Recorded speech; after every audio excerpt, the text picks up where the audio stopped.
আপনারা দেখছেন মা অন্নপূর্ণা রান্নাঘর।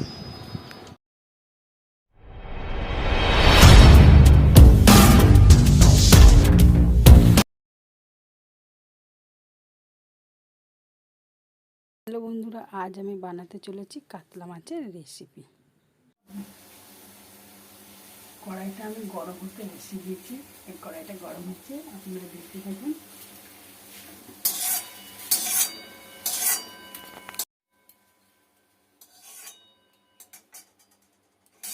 ভালো করে গরম করে নিয়ে তারপরে কড়াইতে তেল দিতে হবে।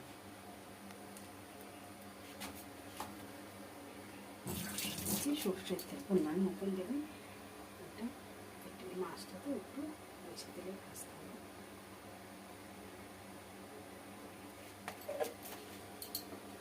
তার আগে আমি মাছটাকে নুন হলুদ দিয়ে ভালো করে মেখে রেখেছি।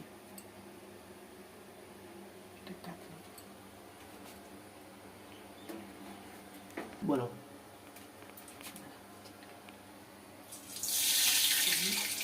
সামান্য পরিমাণে নুন যাতে তেলটা না অনেক সময় তেলটা ছিটকাতে পারে, ওর জন্য যাতে তেলটা না ছিটকে ওই জন্য অনেক পরিমাণে নুন দিতে হয়। হলুদ, নুন, পেঁয়াজ আমি কুড়িয়ে নিয়েছি, ওটা বেটে নিলে হয়।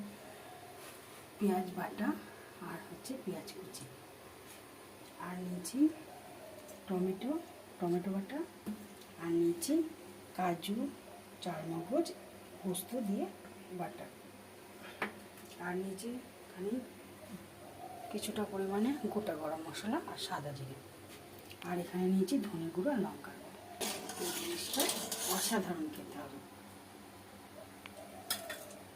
এখন আমি মাছগুলোকে আস্তে আস্তে কড়াইতে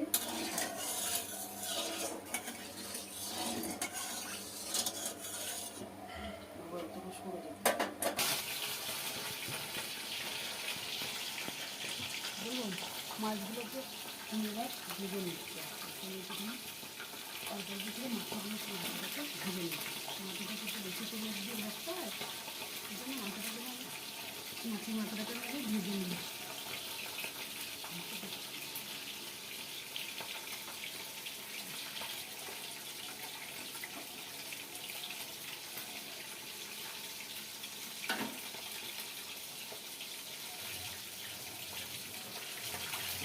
এক এক করে সব মাছগুলো আমি ভেজে তুলে নিচ্ছি। গ্যাসটাকে আমি কমিয়ে দিয়েছি, মাছগুলোকে সব তুলে নিচ্ছি। দেখুন মাছ ভাজা আমার হয়ে গেছে। এবার দেখুন আমি ওই তেলের মধ্যে কয়েকটা গোটা গরম মশলার মধ্যে নিয়েছি দারচিনি, ছোটো এলাচ, আর লবঙ্গ, আর শুকনো লঙ্কা, আর সাদা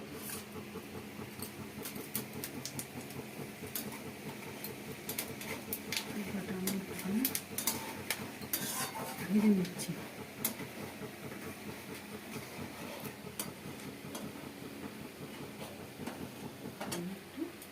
দেখুন পেঁয়াজগুলো এর করে দিয়ে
রসুন বাটা, পেঁয়াজ বাটা,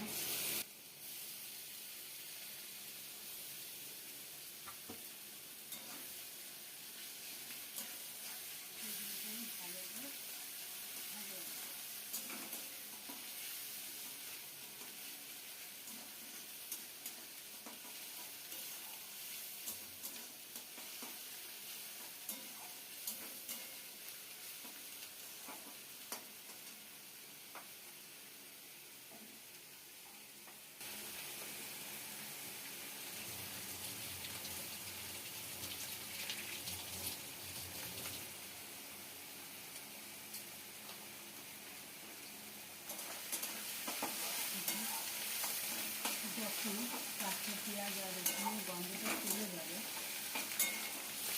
তখন এর মধ্যে আমি দিয়ে দেবো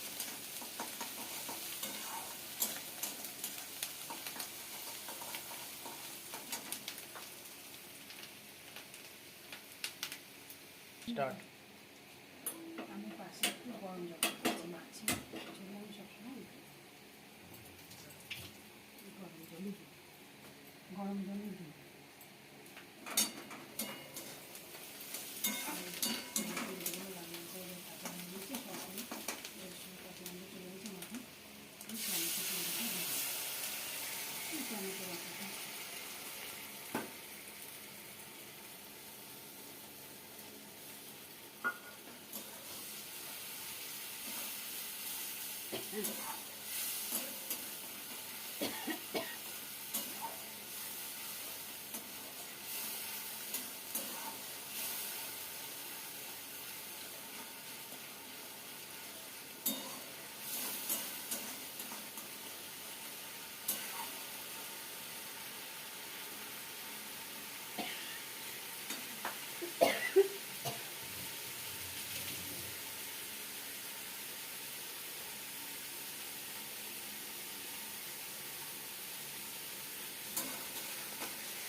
টমেটো ভালো করে ছেড়ে দিয়েছি। এবার আমি কাজু পোস্ত আর চানা কিছু বেঁচে রেখেছিলাম সেইটা দিয়ে দেবো।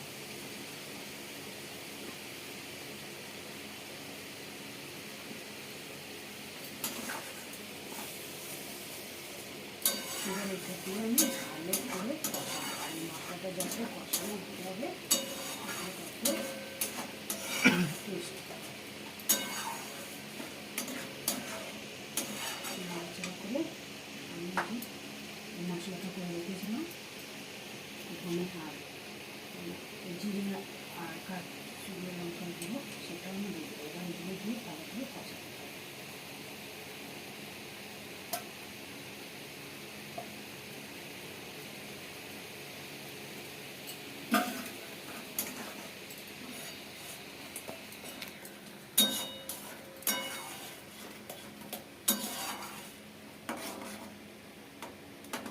আমি হলুদটাও দিয়ে দেবো। হলুদটা আমি আগে এক চামচ নিয়েছি, আপনাদেরকে বলেছিলাম, সেই হলুদটা সবটাই দিয়ে দেবো। লবণটাও দিয়ে দেবো।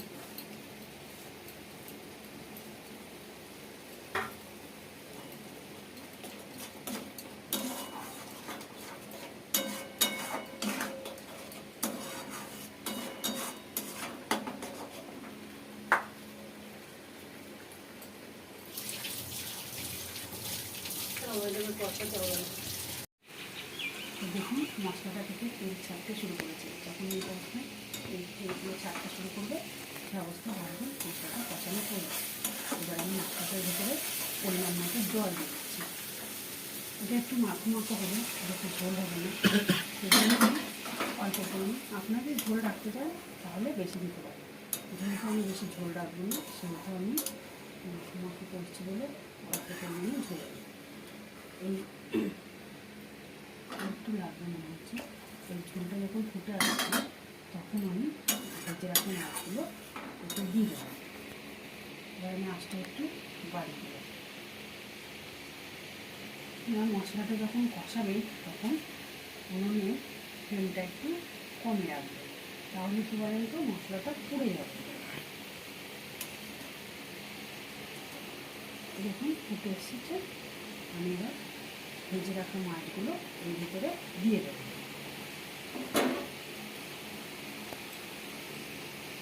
দেখুন তারপর আমি সব মাছগুলোকে দিয়ে দিচ্ছি।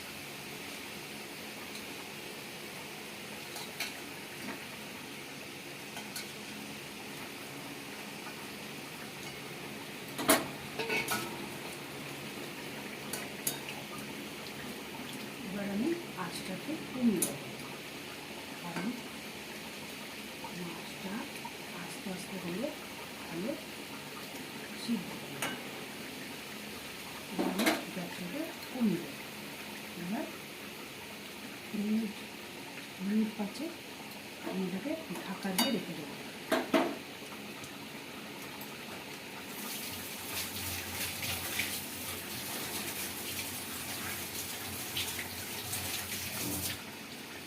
দেখুন আমি এটাকে ঢাকা দিয়ে রেখে দিচ্ছি।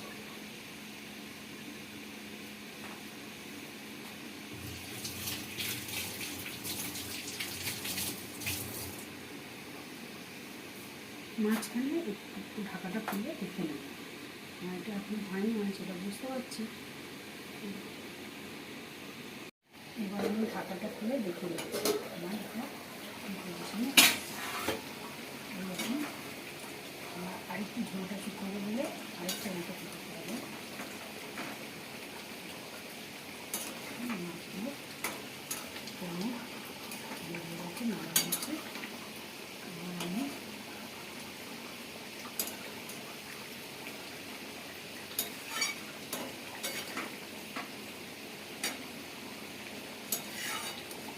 এবার আমি ঢাকা খোলা অবস্থায় আরও 5 মিনিট ফুটবো।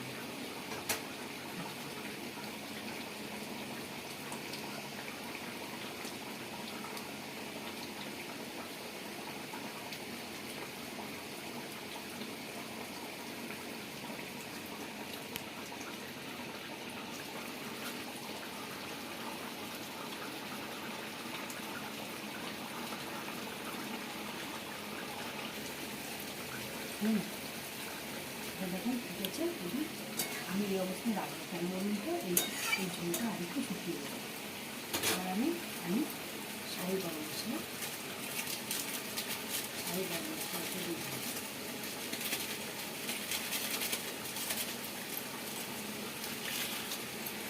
শাহি গরম মশলার গুঁড়োটা দিয়ে আমি একটু নেড়ে দিয়ে এবার আমি অনেকটা স্ট্যান্ডিং টাইমে রেখে দেবো।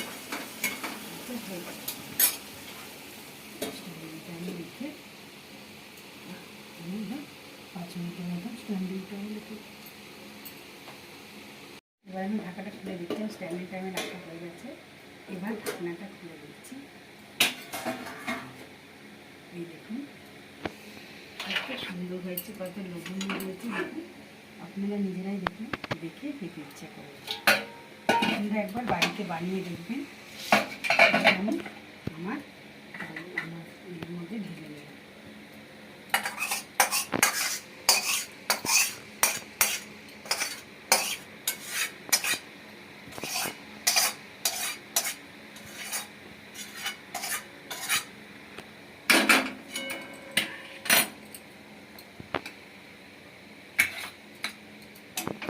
দেখুন বন্ধুরা কত লোভনীয়, কত সুন্দর হয়েছে। আপনারা বাড়িতে একবার খেয়ে আমাকে কমেন্ট করে জানাবেন যে কেমন লেগেছে।